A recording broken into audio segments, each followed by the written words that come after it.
What is up, guys? I'm Kyle at Fortune Off-Road. In this video, we're checking out the top 5 mods you can do to your Samurai. Oh!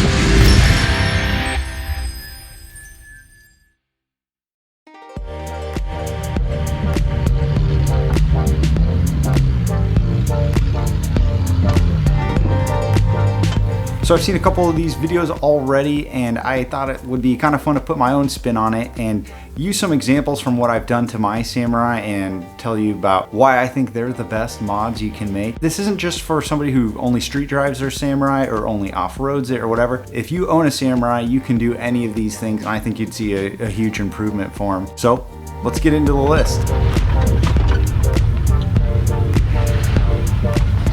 All right, number 1 on the list for me is the carburetor. When I first got my Samurai, it had a Weber carburetor on it, which for most people is an upgrade. Mine did fantastic on the road. I could get up to 70, no problem, and it just seemed to do really well. Once I went off-road, it would just die all the time. If it was at any type of angle, the engine would just die, and it was really hard to keep the thing going. One time when I was on the Rubicon, I got stuck at the bottom of the bowl for a while. It's probably about 20 minutes because my engine would just not run at that angle going up. After that, I knew it was time to just scrap the carburetor setup, but I know a lot of people have had success with other carburetors. There's another Weber that actually worked pretty well. There's a 3K certified machine, Toyota, a lot of other options you can put on your engine to get more performance out of it. If you're going to be driving on the road and the stock Samurai carburetor is working for you, then okay, keep it. An upgrade for a road only would be that Weber carburetor I had. That thing was killer, and I would definitely recommend it. But if you're going to be going off-roading, or maybe a mix of on and off-road, definitely get that thing off of there and swap out to something that's going to give you more performance and more performance at different angles. What I ended up doing was swapping out to propane. I've actually got a video on that kit from gotpropane.com, and that kit has just been unbelievable. The engine runs much smoother. It'll recover really low RPMs. It'll seem like it died, and all of a sudden it'll just come back to life. It gets way better fuel economy. The oil life is longer. I can't say enough good things about swapping to propane, but if you drive your Samurai primarily on the street, it might be kind of inconvenient to go fill that up. Also, if you live in a state that has smog, like here in California, then it's not going to be smog legal, so it'd have to be an off-road only vehicle like mine is. But none of the other mods really matter if you can't go down the road. That's been my biggest issue with it. If you can't keep the engine running on the trail, then it's not going to be a good trail rig, which is why that was one of the first things I did to the engine, was to swap that thing out. And once I did, there was no going back. It's awesome.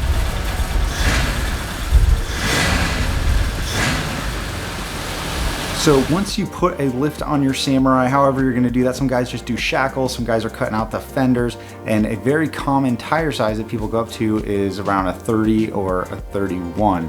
Well, with such a small engine and the gears that come stock in the Samurai, it is very hard to keep that thing going off-road, and it takes a lot of skill. We had a guy join us out at Hollister Hills. We were kind of just messing around on the obstacle course, and I asked this guy if he wanted to go down one of the easier rock obstacles, and he did it just fine. But going back up, it was very difficult to get back up the same obstacle with the stock gearing and 31s. If he would have had a lower gear set, even something higher than 6.5, then I think he would have done it, but he didn't have it at the time, so it made it very hard. When you get those low gears, it's like driving a completely different vehicle. On 31s, for me, with the stock axle gearing, I was able to just start it in gear. It would start rolling.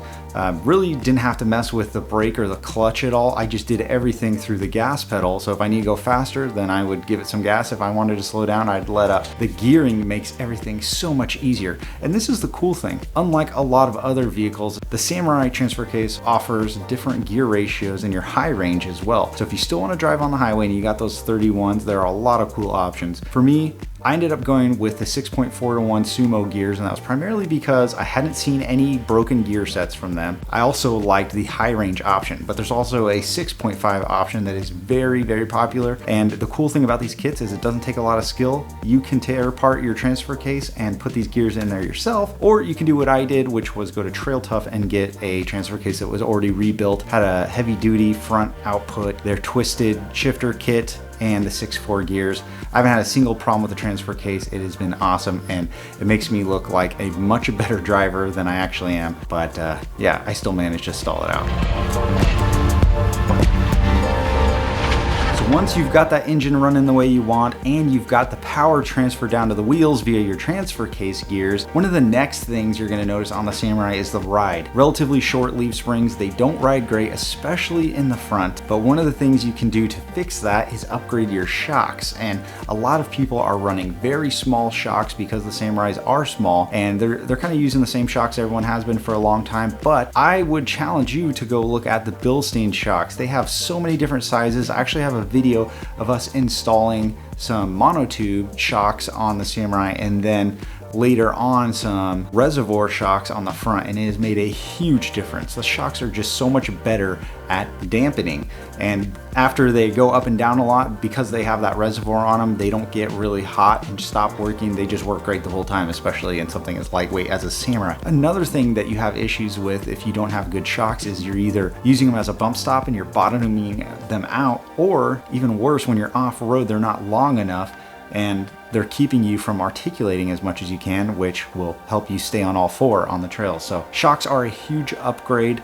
The Bilstein ones are a little bit pricier than the other ones out there, but they're worth it. I really think that company's putting out some good products in just their basic shocks. I'll definitely put some links to all this stuff down in the description there. So if you want to see the ones that I used or check out the video, I'll put those up there too. You're not going to be disappointed with the Bilsteins, I'm telling you.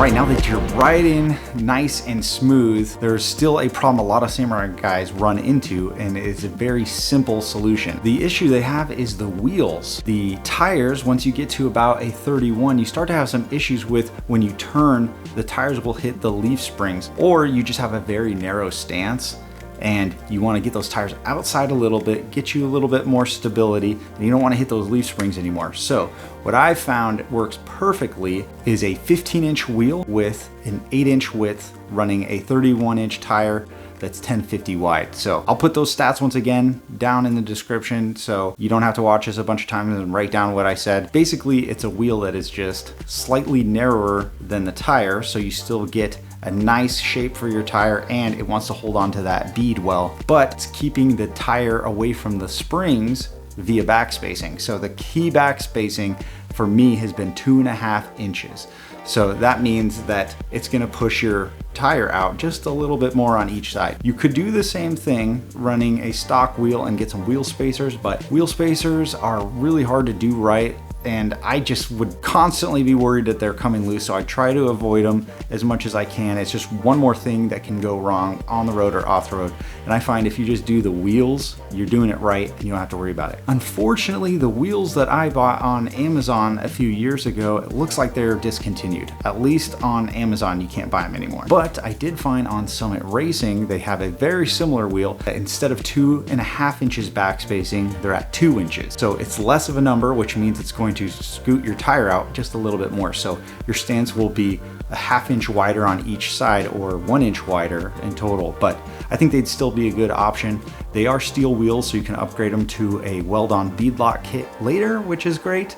Or if you can find an aluminum wheel out there, that might be even better for you.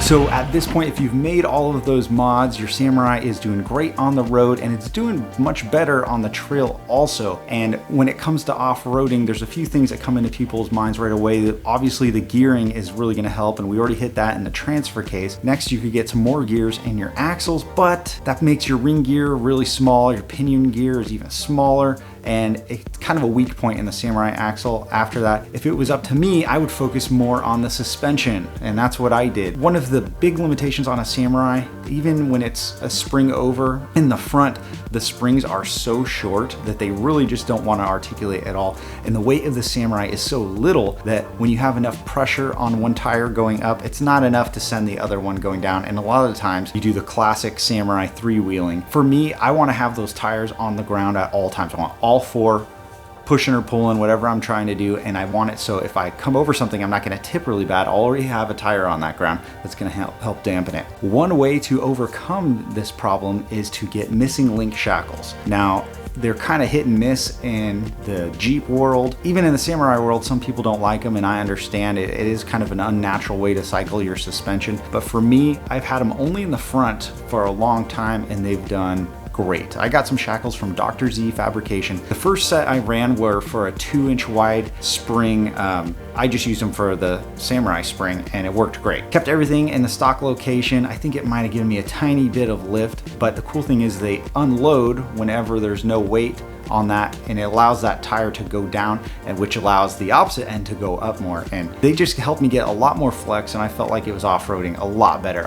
I tried it on the Rubicon, and it did great, and it really kept me out of trouble. Later on, I ended up upgrading to a rear spring up front, and that extra length of the spring plus running missing link shackles again was great. Once again, kept me out of a lot of trouble. So I think on anything bigger than the Samurai, missing link or revolver shackle might be a bad idea. It just doesn't seem like weight works very well with those, but off-road on a Samurai, love it. I would definitely recommend it.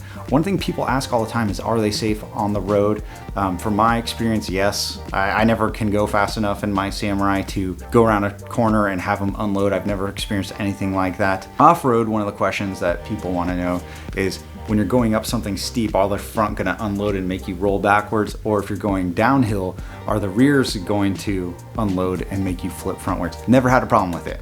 I've never noticed it, at least. I'm sure there's someone out there who's experienced all these things, but for me, it's been a great experience, and I think it's a very good upgrade for a really cheap price. So if you want to check those out, once again, look in the description. I'll put a link to Dr. Z Fab's website. He makes really quality products, super heavy duty, and he's a Samurai guy, so he knows all about it.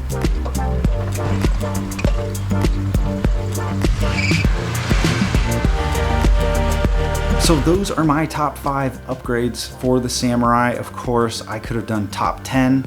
I could have easily done top 20 because there's so many cool things you can do to your Samurai.